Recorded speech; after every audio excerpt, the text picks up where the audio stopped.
اللہ قرآن میں ارشاد فرماتا ہے وَلَقَدْ نَصَرَكُمُ اللَّهُ بِبَدْرٍ وَأَنْتُمْ أَذِلَّةٌ، اللہ کہتا ہے کہ اللہ نے تمہاری مدد کی جبکہ تم کمزور تھے۔ اچھا، آپ کسی بھی کافر پر جب تک غالب نہیں آ سکتے جب تک کہ اللہ کی مدد ساتھ نہ ہو۔ آپ سوچیں کہ ہمارے پاس ایمان ہے، سر پہ کفن باندھ کے نکلیں گے ہم غالب آ جائیں گے، تو ایسا نہیں۔ جب تک اللہ کی مدد نہیں آئے گی آپ کسی بھی کافر پر غالب نہیں ہو سکتے۔ تو رب ارشاد فرماتا ہے کہ تم کمزور تھے، میں نے تمہاری مدد کی۔ اچھا، پیغمبر اسلام نے تاریخ بدر سے پہلے بڑی مشقتوں کا سامنا کیا۔ نبوت کا اعلان کرنے کے بعد 15 سال تک پیغمبر اسلام کافروں کی تکلیفیں جھیلتے رہے۔ کوئی آپ نے جنگ کا اعلان نہیں کیا، نہ ہی جھگڑے کا اعلان کیا، نہ ہی ان سے مقابلہ آرائی کا اعلان کیا۔ 15 سال تک، یعنی 40 سال کی عمر میں اعلان کیا، 15 سال تک کوئی جنگ نہیں ہوئی تاریخ اسلام میں، یعنی 55 سال کی عمر ہو گئی۔ 53 سال کی عمر میں پیغمبر اسلام نے مکہ سے مدینہ کی طرف ہجرت فرمائی۔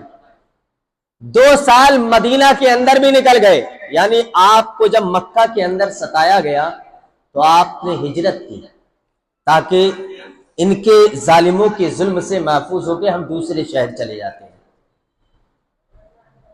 لیکن جب میرے آقا مدینہ پہنچ گئے تو یہ کافر جو ہے مدینہ میں بھی چین نہیں لینے دیتے۔ یہ جاتے تھے مدینہ مکہ سے ابو جہل کا ٹولہ، اور وہاں سے مسلمانوں کی بکریاں، اونٹ، گائے چرا چرا کر کے لے آتے تھے۔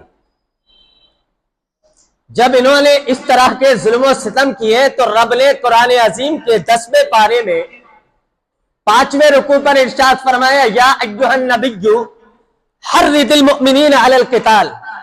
اللہ نے ارشاد فرمایا اے نبی اب جنگ کے لیے تیار ہو جاؤ۔ اللہ نے تیار کیا کہ اب ان کے ظلم حد سے بڑھ گئے ہیں۔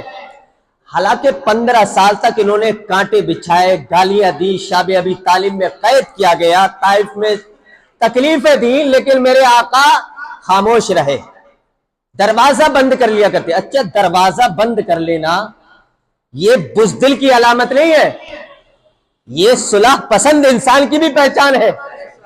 کوئی یہ کہے کہ ارے ہم گئے اور جو ہے ہماری طاقت کے آگے فلاں شخص نے دروازہ بند کر لیا، تو یہ بزدلی کی علامت نہیں، بلکہ دروازہ بند کر کے امن کو چین دینا، یعنی امن کو برقرار رکھنا، یہ میرے مصطفیٰ کی سنت ہے۔ 15 سال تک میرے آقا نے دروازہ نہیں کھولا سامنے والے ظالم سے لڑنے کے لیے، بلکہ آپ چاہتے تھے کہ دنیا کے اندر امن برقرار رہے، امن برقرار رکھا، دروازہ بند، جنگ کے دروازے بند۔ میرے آقا علیہ السلام نے کچھ نہیں کہا 15 سال تک۔ جب 15 سال کے بعد جب ابو سفیان ایک قافلہ لے کر کے گیا، مکہ کے لوگوں کے کچھ تجارتی سامان، پہلے کا ماحول یہ تھا کہ ایک شخص جاتا تھا شام کی طرف اور سارے سامان دے دیتے تھے، اور وہ ان کے سامان بیچ کر کے آتا تھا، وہ انہیں لا کر کے مال دیتے تھے۔ ابو سفیان 40 لوگوں کے قافلے پر مشتمل گیا شام کے لیے۔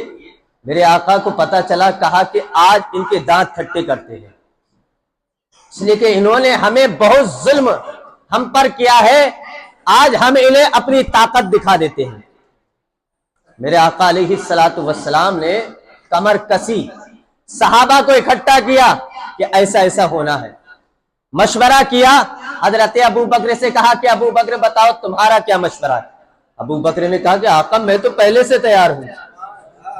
حضرت عمر سے کہا کہ عمر تمہارا کیا خیال ہے؟ کہا کہ حضور میری تو تلوار کو زنگ آ گئی ہے، میں تو کب سے بے چین ہوں اس تلوار کو لے کر کے کہ کب کافروں کی گردن ہو اور میری تلوار ہو۔ حضرت علی سے کہا تو علی تو ایک دم فوراً کھڑے ہوئے، اور ایسا محسوس ہوتا ہے کہ پہلے سے ہی تیار تھے علی۔ کہتے ہیں کہ یا رسول اللہ آپ کا حکم ہو تو ہم کود جائیں سمندر میں، اگر آپ کی اجازت ہو تو ہم نہیں دیکھتے کہ سامنے کیا ہے۔ رب کعبہ کی قسم میرے آقا نے مشورہ کیا تو یہ کھڑے ہوئے حضرت سعد، ان کی عمر تھی تقریباً 17 سال. کہا کہ ٹھیک ہے تمہارا بھی سلیکشن ہوتا ہے. انہی کے ایک بھائی تھے حضرت عمیر، وہ ان سے بھی چھوٹے تھے، تقریباً 14 سال کی عمر ہوگی. تو کہا کہ حضور میں بھی جانا چاہتا ہوں. تو میرے آقا نے ارشاد فرمایا ابھی تمہاری عمر چھوٹی ہے. جب انکار کر دیا ان کو لے جانے سے تو وہ رونے لگے. اچھا رونے بچہ کب لگتا ہے؟ کیا وہ گھومنے کے لیے جا رہے تھے؟ کیا تفریح کے لیے جا رہے تھے؟ کیا سیاحی کے لیے جا رہے تھے؟ کیا شادی بیاہ میں جا رہے تھے؟ کیا کھلونے لینے جا رہے تھے؟ نہیں نہیں میرے دوستو، گردنوں کو قربان کرنے جا رہے تھے. بچے کا جذبہ دیکھیے. بچہ رونے لگا. کہا کہ یا رسول اللہ میں بھی جاؤں گا. میرے آقا نے کہا کہ تم ابھی بچے ہو. کہا کہ یا رسول اللہ میرے بھائی کا تو سلیکشن ہو گیا. کہا کہ وہ بڑے ہیں. کہا کہ وہ جسم میں اور ہائٹ میں ضرور بڑے ہیں لیکن طاقت میں مجھ سے بڑے نہیں ہیں. آپ نے پنجوں کے بل اس طریقے سے کھڑے ہو گئے تاکہ میں بڑا محسوس ہوں. پنجوں کے بل کھڑے ہوئے. کہا کہ یا رسول اللہ طاقت میں بل نہیں. کہا کہ کیسے؟ کہا کہ آپ کشتی کرا لو. کہا کہ کشتی کراؤ. تو میرے آقا نے کہا کہ چلو ٹھیک ہے تیار ہو جائے. کشتی کرائی. جب کشتی سے پہلے دونوں پہلوان گلے ملتے ہیں نا، تو حضرت عمیر اور آپ کے بھائی حضرت سعد کشتی سے پہلے گلے ملے. تو چھوٹے بھائی نے کہا کہ بھائی آپ کا تو سلیکشن ہو گیا ہے، آپ گر جائیے، آپ کا کیا جاتا ہے، میرا بھی سلیکشن ہو جائے گا. کان میں کہا کہ جب آپ کو منظور کر لیا ہے نبی نے تو اب آپ کو کوئی رد نہیں کر سکتا. جب اتنا کہا تو حضرت سعد نے منظور کیا ان کی اس عریضے کو. جب دونوں کشتی کرائی حضرت سعد گر گئے اور آپ سینے پہ بیٹھ گئے. تو میرے آقا نے ارشاد فرمایا چلو دونوں کا جانا منظور ہے. جنگ بدر میں 312 صحابی رسول گئے. حالانکہ 13 کی روایت بیان کی جاتی ہے لیکن ایک روایت میں آتا ہے حضرت عثمان غنی کو چھوڑ کر کے گئے، اس لیے کہ آپ کی ایک بیٹی آپ کے نکاح میں تھی نبی کی، تو ان کی طبیعت علیل تھی، تو حضرت عثمان غنی کو میرے آقا نے چھوڑا. لیکن انہیں بھی بدری صحابہ میں میرے آقا نے شمار کیا. 312 صحابی رسول گئے. جانے کے بعد جب میرے آقا کریم کو پتا چلا کہ قافلہ قریب ہے، انہیں بھی پتا چل گیا کہ جو ہے اہل مدینہ کی مسلمان ہم سے جنگ کے لیے تیار ہیں، جنگ کے لیے تیار ہے. اب دیکھیے میرے آقا علیہ الصلوۃ والسلام نے تمام صحابہ کو تربیت دینا شروع کی. آپ نے تربیت دینا شروع کی. جب آپ جو ہے ایک دن پہلے بدر کے میدان میں پہنچے، میرے آقا نے اپنی چھڑی سے نشان لگائے، ھذا مصرع فلان، یہاں پہ ابو جہل مارا جائے گا، یہاں عتبہ مارا جائے گا، یہاں شیبہ مارا جائے گا، یہاں بختری مارا جائے گا، یہاں امیہ ابن خلف مارا جائے گا. آپ نے جہاں جہاں نشان لگائے، حضرت انس کہتے ابو داؤد کی حدیث ہے، کہتے جہاں جہاں میرے آقا نے نشان لگایا وہی وہ مرا. ابو جہل کا جو نشان تھا ابو جہل وہی مرا، عتبہ کا جو نشان تھا وہی مرا، شیبہ کا جو نشان تھا وہی مرا، بختری کا جہاں نشان تھا وہی مرا. جہاں میرے آقا نے کہہ دیا وہیں پر اسے مرا. لوگ تو کہتے ہیں کہ علم غیب کے منکر اس حقیقت کو کب جانتے ہیں، مانا کہ غیب ایک راز ہے لیکن راز اپنوں سے کب چھپاتے ہیں.